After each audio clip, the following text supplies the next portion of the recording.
Hey everyone, it's Lane with Tim's Nation. I'm here today to talk to you a little bit about the DeathWatch that I'm bringing.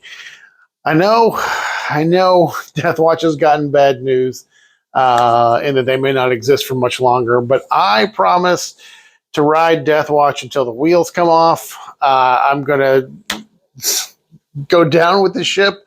You can have my DeathWatch when you pry them from my cold dead hands. I'm going to keep playing DeathWatch until they don't exist anymore.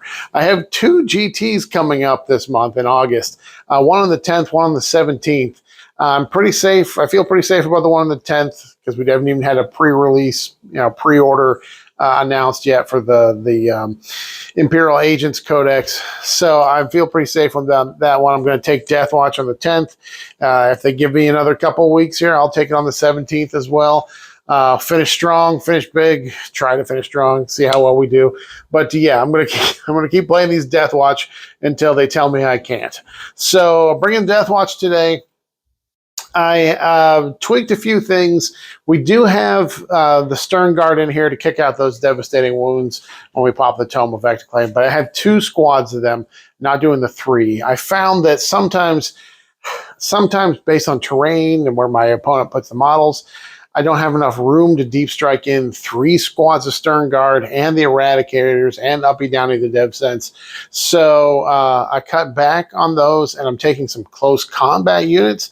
Namely, I'm taking two 5-man squads of the DeathWatch veterans. Each one is going to have a Watchmaster. So I got two Watchmasters on the table today just because the Watchmasters slap really hard. I mean, they obviously let their unit advance and shoot and charge and fall back and shoot and charge. But the fact that they have their spear, I forget what it's called now at this point, but it's strength 6, AP 2. He's got 6 attacks hitting on 2s. It's D3 damage, but it gets lance. So it means when he does charge, and he should be able to charge because he can fall back and charge. He should be charging quite a lot. When he charges, he can hit pretty hard into pretty much anything.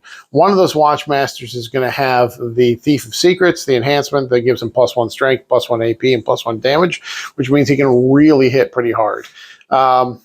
Especially when we get up to strength 7, that pushes us past a certain breakpoint for the higher toughness, like toughness 12 models and that sort of thing. So we're going to go through the list here. Some of this is familiar to, people who have been watching the channel. A few new things I'm throwing in here. I'm throwing in a Land Raider because I want a staging point for my two close combat units. Need some way to launch them out and get them, get them close, get them danger close, but I want to protect them in the meantime. So we do have a Land Raider Crusader. So that's the Stormbolter Crusader, the cheaper one. We'll see how that plays out today. I played a couple games with using the Land Raider. I'm using the Crusader, so it's got a whole bunch of Stormbolter shots. With the Hurricane Bolter, they're twin linked, so they re-roll their wounds, which means it's pretty good at picking up those the chafe units, the trash units that your opponents will have in the midboard. But also, a lot of times I'm doing actions with them because it's a big, durable unit and usually can survive until my opponent's next turn. Because some actions don't complete until the end of my opponent's turn. So I've been using him for actions too, which is kind of weird for a big 220-point unit. But sometimes you just need to score the points in addition to killing things. So that is my primary concern with this list. I don't have as many cheap, small scoring units as I'd like to. I'd like to have a couple lieutenants with combi weapons, some more jump pack intercessors in there to go out and do things. We've got a little bit of that. We've got a couple drop pods, and they are great for doing actions when other things are doing damage. So here it is. Let's go through the list. Let's look at the list here, and we'll talk about it. All right, so we have 1,995 points of DeathWatch in the Black Spear Detachment, Black Spear Task Force. That's the DeathWatch specific unit. So we're Space Marines. We got our Oath of Moment. In the Black Spear Detachment, we have 3 different mission tactics. We can choose one, each one once per game. I choose it in my command phase and goes to my next command phase. One of them is give the whole army lethal hits. Another one gives the whole army sustained hits. And the third one, all 6s to hit become precision. So we've got 4 characters today. As I said, we've got 2 Watchmasters. One Watchmaster will be my Warlord, and so the Warlord one, we'll say that's the one on the finished base, the tan base. He is my Warlord, so he has the 12-inch aura of all stratagems with it. stratagems that are activated on units within 12 inches of him will cost an extra CP. The other Watchmaster, the one with the black base, he is going to have the enhancement, the Thief of Secrets. So their base, their base gun gets 2 shots. It's strength 4, 2 damage. It's not a whole lot. Yeah, just 2 shots, strength 4, no AP, 2 damage. But in melee, the Vigil Spear is 6 attacks, hitting on 2s, strength 6, AP 2, D3 damage, and lance. So on the charge, it's hitting real hard. The Thief of Secrets is going to give the one on the black base +1 strength, +1 AP, and +1 damage. And if he does kill a model at any point, just a model, doesn't have to be a whole unit. If he kills a model, then that goes to +2 strength, +2 AP, and +2 damage. If that happens, this guy's going to be real nasty. And of course, the Watchmasters let their unit advance, shoot and charge, and fall back, shoot and charge. So next we have the captain. The captain with the jump pack. He is going to be leading the squad of assault intercessors, and his enhancement is the Tome of Ectoclades. This, of course, is the enhancement that gives me once per game. I pick 2 units, and my whole army rerolls all hits and wounds into both of those enemy units. He also can do a stratagem for free, or reduce the cost of a stratagem for his unit by 1 CP.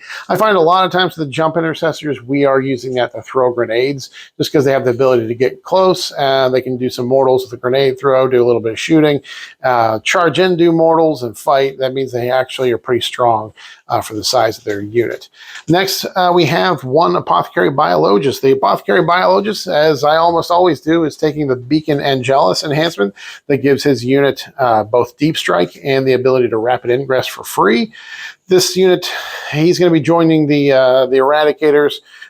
He gives his unit lethal hits. He also, if they happen to kill something in close combat, he's going to bump up his OC to 9.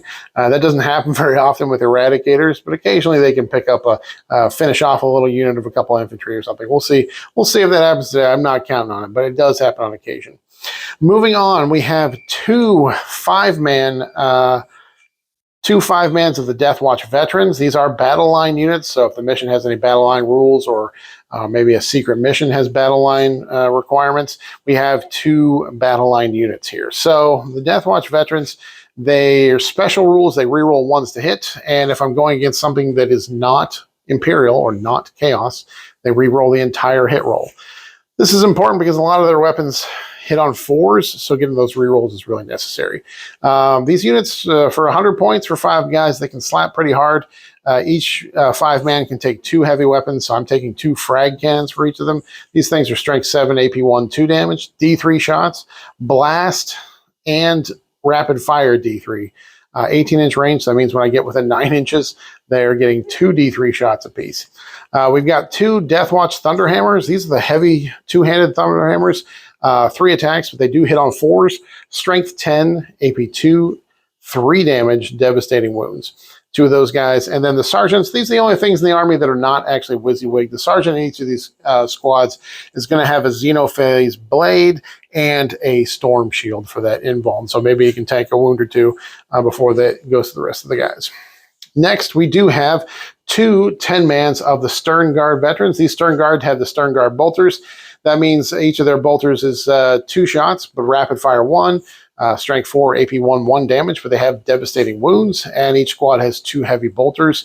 So the heavy bolters also have devastating wounds as well. And because these guys are veterans, each one of them gets 4 attacks. They just have the basic close combat weapon, strength 4, AP 0, 1 damage. But at 4 attacks apiece, that can really add up. And the sergeant does have a power fist. Next, we have 1 jump pack squad, or 1 intercessors with jump packs. Jumpercessors. We got 1 5-man of jumpercessors. They do impact mortals when they complete a charge. Other than that, they are pretty handy for going around doing actions. This squad is going to be with my captain to keep him safe until he can pop off the tome.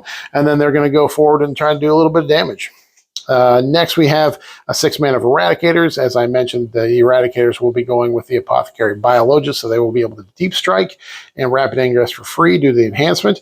As everybody knows, Eradicators got melta weapons, and they reroll hits, wounds, and damage into monsters and vehicles, and DJ brought me a couple big vehicles today to do that too. Next, we've got a 6-man DevSense squad, Devastator Centurions. Really good. They're good into a variety of targets. They always reroll ones to hit, and if the target is on an objective, they reroll the whole hit roll. They each have a twin-linked las cannon. This gives them some good anti-vehicle strength because those las cannons are strength 12, AP 3, D6 plus 1 damage, and they are twin-linked. They also have the Centurion missiles on them, which are D3 shots, blast, meaning they're good into large squads. I wonder if DJ brought me any large squads today that blast. And then they're strength 9, AP2, D3 damage. So they can do work into light and medium vehicles. If I get some wound rerolls, like I'm going into a tome target, they can do some work into tougher vehicles. But the D3 blast on their missiles means they get a ton of shots into 10 or 20-man squads. They only have a 4-inch move, so that's why they're good in DeathWatch, because DeathWatch do have a teleport strat. Next, we have a Land Raider Crusader. This is the Bolter Land Raider. It's the cheapest Land Raider and has the highest transport capacity at 16. I will be putting both squads of DeathWatch veterans with the Watchmasters into there, so they'll be able to take advantage of using the Land Raiders' ability to move, and then you can disembark and still charge with the units inside. I really just want to keep them alive for a little while until they can get out and do their business. The Land Raider, like I said, it's nice for picking up small units because of all the bolter fire. You know, when you're within 12 inches, it's 24 bolter shots that are twin linked. But a lot of times I've said I use this guy to do actions because he's durable and doesn't have that much damage output. So we'll see in the game today what he does more. We'll see if he does more shooting or more actioning. Depends on the cards I pull. And then finally, we've got 2 drop pods. So the drop pods each going to carry a 10-man Stern Guard squad. They have the ability to drop in turn 1, 2, or 3. And they're kind of nice because they are OC2. They can do actions, hold objectives, that sort of thing. All right, so that is the list. As I said before, I'm not sure if I have enough units to do secondaries, so we'll see how that comes into play. I know the drop pods are great for doing secondaries, but I don't always get them into good positions for doing those actions, and they are not very durable, so a lot of times they get picked up. I do have some smaller squads, but I feel like against DJ's list today, I'm going to be focused more on doing the damage rather than doing the actions. But we'll see. We'll see how it plays out. I do have the ability to have those Watchmasters paired into the or leading the units of DeathWatch veterans. It means that they're going to get take advantage of the DeathWatch veterans rerolls, and the vets will take advantage of their ability the Watchmaster gives them to advance and shoot and fall back and shoot and charge and do all that stuff. Especially those frag cannons. Once you advance them into close range and they get their extra shots with their rapid fire, you can really add up very fast. So really, in today's matchup, guys, it's about the damage.